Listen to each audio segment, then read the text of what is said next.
Bem, eu me chamo Marlon, sou de Vitória da Conquista, Igreja Batista Bíblica do Simão. Em 99 fui para Peniel e depois de concluir o curso da missão, em 2004, já casado com a Rosiane, nós chegamos ao trabalho entre os falantes em Engatu, junto com a missão Novas Tribos do Brasil. Meu chamado para Peniel e para a obra missionária se deu através do desafio de um missionário da missão, Daniel Tempo. Ele veio à primeira igreja e, consequentemente, chegou à igreja do Simão. E ali, com o desafio dele, eu senti a chamada, a direção de Deus para poder chegar a Peniel e, dali, também senti desafiado para prosseguir para a obra missionária. Em 2004, maio de 2004, nós chegamos na comunidade Buia Igarapé, a qual moramos e onde atuamos até hoje, né, com o trabalho de tradução, ensino da palavra depois de termos aprendido a língua em Engatu. Eu creio que merece uma explicação esse termo língua em Engatu. Por que eu estou falando em língua em Engatu? Não existe um povo chamado Engatu. Existe uma língua em Engatu que, inclusive, era para ser a língua oficial do Brasil. O Engatu eu, particularmente, denomino como tupi aportuguesado. Então, no início, os jesuítas, eles, para se comunicaram, eles meio que criaram essa língua, o Engatu. A partir do tupi, eles tiraram algumas coisas que o tupi tem, que para o português fica difícil, e assim se criou o Engatu, a língua geral. Na história aí vocês pesquisando, língua geral é a mesma língua Engatu que já foi falada muito no Brasil antigo, hoje se concentra mais na região de São Gabriel da Cachoeira, que é onde nós atuamos, né? O Rio Içana, onde moramos, é um dos rios que tem bastante falantes e ali onde nós temos desenvolvido o trabalho. Essa língua é uma língua fácil de ser aprendida, eu creio que é a mais fácil, pelo menos no Brasil, né? Pela semelhança dos sons com o português, então bem fácil mesmo. Deus nos chamou e no chamado de Deus quando eu senti desafiado para chegar no trabalho missionário, eu tinha na cabeça que vou chegar lá, tem um missionário antigo, ele sabe a língua, ele está ensinando, está traduzindo, então vou ser um suporte para ele, né? Vou ser um apoio para que ele tenha mais tempo para esse ministério mais específico, né? De tradução, de ensino, e não me via nem falando uma língua diferente, né? Uma língua indígena. Mas aprove ao Senhor chegarmos no campo só nós, né? Eu e a Rosiane. Tinha um casal antes de nós, era para sermos os colegas deles, mas eles nunca mais retornaram. Devido à saúde, eles não puderam retornar e foi eu e a Rosiane, pelo menos nos 4 primeiros anos de ministério. Depois o Senhor enviou os nossos colegas, Alisson e Miriam, e que ficou conosco 10 anos e saíram, atuam em São Gabriel da Cachoeira. E por último o Senhor nos enviou um outro colega, um casal, Mateus e Gabriela Capós, que tem atuado ali conosco também em Buia Igarapé.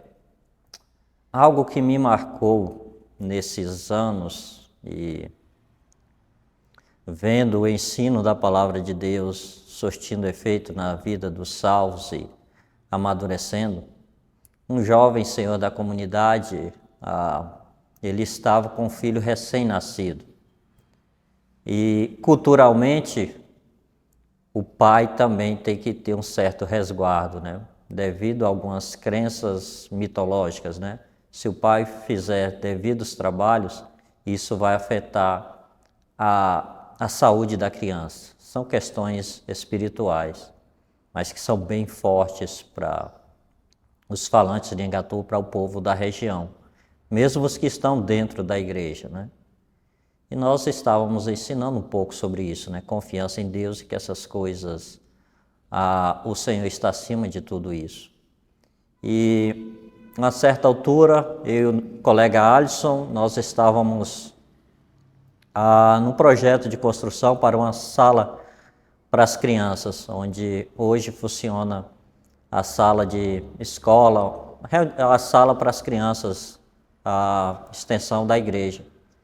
E nós precisávamos dar o piso daquela sala, né, um pouco grande, e nós tínhamos combinado com outro indígena, né, que é quem estava trabalhando conosco, para que ele fizesse aquele trabalho conosco. Mas no dia que estava marcado para fazer, ele precisou sair de emergência para levar alguém na cidade que estava doente. E aí o Alisson chegou e convidou esse outro senhor, o nome dele é Alípio, e o Alisson chegou para mim no final da tarde, esse senhor ele vai vir nos ajudar com o piso. Eu conhecendo a cultura, o Alisson era recém-chegado, eu pensei, será se ele vem mesmo? O filho dele está com menos de 2 semanas nascido, é um trabalho que ele não pode fazer, né? Aí depois, mais tarde, esse próprio indígena me confirmou, amanhã eu vou fazer o piso da sala com vocês, o pastor Alisson me convidou e nós vamos fazer. Era uma quarta-feira, na quarta-feira nós temos o culto de oração, lá na comunidade, na igreja. Um pouquinho antes do culto ele chegou em casa, e aí chegou triste, meio que chorando, pedindo perdão, e aí ele relatou, pastor, eu vim falar que tinha dado a palavra para vocês, que eu ia ajudar vocês amanhã com o piso, e eu estava disposto a fazer isso. E não vejo nenhum problema em fazer isso em relação ao meu filho. Eu sei, tenho ouvido vocês ensinar a palavra de Deus, e hoje eu creio que Deus não ia permitir que nada acontecesse com meu filho. Mas, aí ele usou essa palavra, isso foi outra coisa que me marcou bem. Em respeito às mulheres mais velhas da comunidade, porque um pouquinho antes disso, todas as mulheres mais velhas da comunidade, sabendo que ele ia fazer isso, se reuniram na casa dele e falou para ele não fazer, porque isso ia trazer consequências para a saúde do filho dele. Era o primeiro filho homem, então tinha toda uma expectativa ali, tipo, seria algo muito perigoso para se fazer. Mas ele chegou com essa convicção. Eu creio que Deus não ia permitir que nada de mal acontecesse com meu filho, mas eu também preciso respeitar as mulheres mais velhas, né? E aí ele estava falando da mãe, da sogra, irmãs e várias mulheres mesmo que chegaram na casa dele, né? Provavelmente a esposa também falou alguma coisa. Então isso me marcou. Ali ele demonstrou 2 princípios, né? Confiança em Deus, mas também respeito às pessoas que merecem respeito, né? E a sua mãe e as mulheres mais velhas. Teve o culto à noite e, por coincidência, ele ia ser o dirigente. E ele deu uma palavra muito boa a esse respeito para a igreja, né? Aí ele explicou toda a situação. Os pastores me convidou para fazer esse trabalho. Eu me comprometi em fazer, mas não vou fazer em respeito às mulheres, mas eu creio que Deus não ia permitir que nada acontecesse com meu filho. Antes eu tinha medo dessas coisas. Hoje, entendendo a palavra de Deus, eu não tenho mais medo dessas coisas porque eu confio em Deus. E graças a Deus, esse indígena hoje é alguém firme na igreja, que tem sido de bênção, tem sido de ânimo para as nossas vidas. Então foi uma das histórias que me marcou bastante nesses 22 anos entre os falantes em Engatu, na comunidade Buigarapé e entre as demais comunidades que nós atuamos também. Hoje nós atuamos principalmente com a tradução, algo que jamais me passou pela cabeça que faria, né? Nenhuma capacidade para tal, mas Deus tem nos usado, juntamente com os indígenas, né? Tem um específico, o Salomão tem sido nosso braço direito em muitas coisas e desde o início também na tradução, mas tem outros que com coração dispostos a trabalhar, com o coração disposto a ajudar, e sempre que a gente precisa, eles estão lá dispostos a contribuir para esse trabalho da tradução. E, além da tradução, nós temos trabalho com a igreja, tanto a igreja local em Buí e Igarapé, quanto surgem oportunidades em outras comunidades. Geralmente as comunidades são distantes, então dificulta bastante a nossa locomoção, mas sempre que temos uma oportunidade, estamos em outras comunidades também compartilhando o Evangelho, a palavra de Deus. Geralmente em comunidades evangélicas, já em igrejas,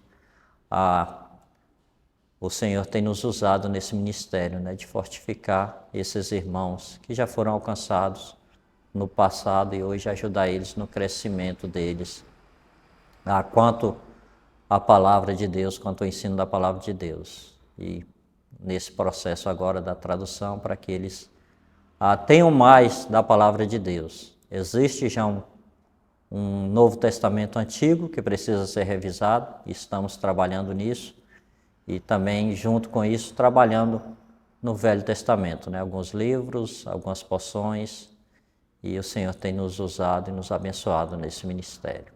Quanto à necessidade, ela é gritante, né? Aquele texto, ele é real e creio que vai ser até o final, né? Pedir ao Senhor da Seara que envie trabalhadores para a Seara, né? O trabalho são muitos, né? Mas poucos são os trabalhadores. Essa é a realidade atual. E essa realidade tem aumentado no sentido de cada vez menos obreiros chegando para esse campo específico, né? O campo transcultural. Então, a necessidade muito grande. Só para vocês terem uma ideia, o município qual atuamos, São Gabriel da Cachoeira, são de línguas faladas, são 16 línguas diferentes. Um município de 40 mil habitantes com 16 línguas diferentes, né? Etnias, são 22 etnias, né? Divididas aí nessas 16 línguas. E poucos deles têm a presença missionária, a presença evangélica de alguém ali ensinando a palavra de Deus, né? Então, uma necessidade grande para um município, isso sem contar Brasil, contar o mundo. As coisas estão mudando, né? E meu tempo, há 22 anos atrás, as coisas não eram tão corridas, né? Aquele imediatismo ainda não era tão grande como hoje, né? Hoje a gente quer as coisas para ontem. E isso tem refletido nos novos obreiros, né? Eles têm tido essa ideia, não? Estipular tempos, metas, e eu só tenho tanto tempo para a obra missionária. E eu creio que é algo que precisa ser trabalhado no coração daqueles que sentirem o chamado para essa obra específica, né? O trabalho transcultural. É um trabalho que envolve muito tempo, você vai gastar anos aprendendo uma língua e cultura. Cada um no seu tempo, alguns menos, outros mais, mas é um trabalho de anos só para aprender. E depois que aprender, é um trabalho de anos para você poder construir, né? Ensinar, traduzir e formar ali vidas, formar uma igreja com a graça do Senhor. Então, a palavra, o avivamento, o despertamento para isso é algo que as igrejas precisam tomar, se avivar, se acordar. Então, são poucas as igrejas que têm esse despertamento, essa ciência que há uma necessidade.